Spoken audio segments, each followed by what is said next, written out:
Assalamualaikum warahmatullahi wabarakatuh. Perkenalkan, nama saya Alem Prastia. Saya dari kelas kompilasi atau teknik kompilasi yang diajar oleh Bu Fauzia.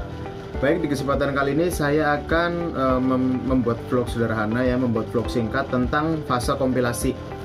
Jadi di vlog ini saya akan menjelaskan dua kelompok besar fase kompilasi yang terdiri dari fase analisis dan fase sintesis. Nanti juga saya akan menjelaskan tentang bagannya ya. Nah, untuk penjelasan yang pertama yaitu analisis ya. Apa itu analisis? Jadi program sumber dipecah-pecah dan dibentuk menjadi bentuk antara atau yang disebut dengan intermediate representation. Nah, intermediate representation ini ada berapa? Ada 3 ternyata. Yang pertama ada penganalisa leksikal, terus penganalisa sintaksis, dan penganalisa semantik.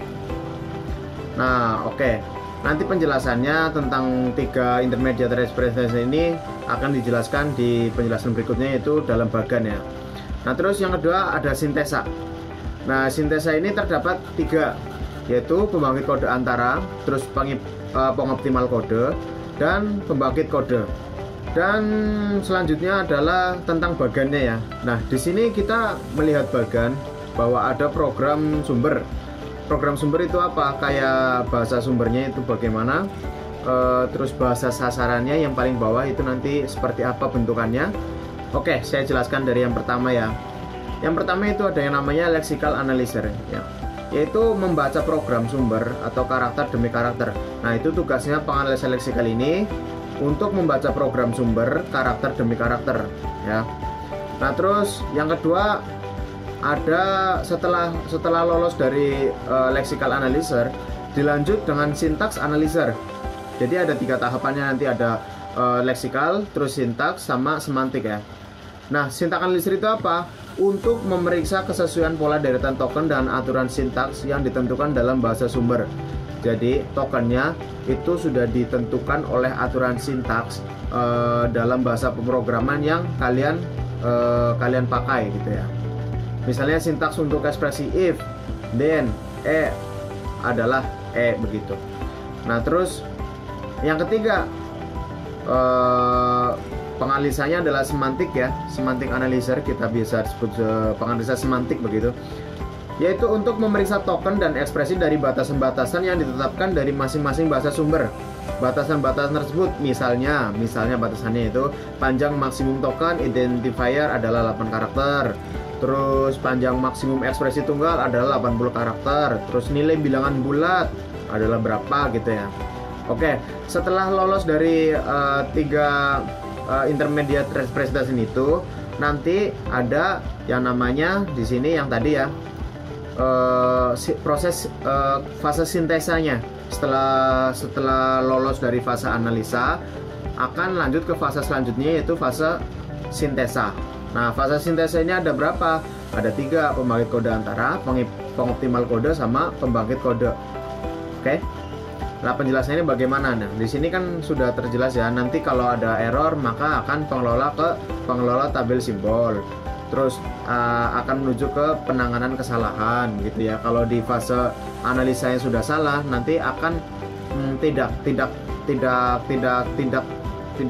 menuju ke pembangkit kode antara, pengoptimal kode, sama pembangkit kode karena sudah salah. Nah, kesalahan itu dikirim kemana? Ke penanganan kesalahan, ke pengelola tabel simbol begitu. Oke, selanjutnya adalah intermediate kode generator ya. Di sini yang namanya kita pembangkit kode antara, bahasa mudahnya. Nah, membangkit kode antara, intermediate kode, berdasarkan pohon parsing. Oke. Pohon parsing selanjutnya diterjemahkan oleh suatu penerjemah yang dinamakan penerjemah berdasarkan sintaks direct translator. Oke. Hasil penerjemah ini biasanya merupakan perintah 3 alamat, yaitu tree address code, yang merupakan representasi program untuk suatu mesin abstrak. Oke. Nah, mesin abstrak ini sudah kita pelajarin waktu di semester 3 lalu atau semester 4 lalu di bahasa automata. Oke. Nah, terus yang setelah lolos dari pembangkit kode antara, setelah dibangkitkan kodenya, akan melalui proses namanya kode optimizer ya, atau pengoptimal kode. Untuk apa? Untuk melakukan optimasi, pengoptimalan, yaitu penghemat space dan waktu komputasi.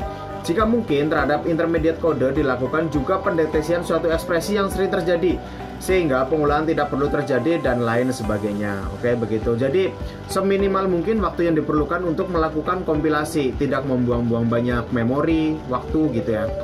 Nah, terus yang terakhir adalah kode generator, yaitu untuk membangkitkan kode dalam bahasa target tertentu, misalnya bahasa mesin begitu. Jadi setelah melalui proses atau fase-fase kompilasi tadi untuk leksikal, sintaksis, semantik, dan terus setelah melalui 3 itu, setelah analisa tadi langsung menuju ke semantik ya, yaitu pembangkit kode antara, pengetahuan kode, terus pembangkit kode.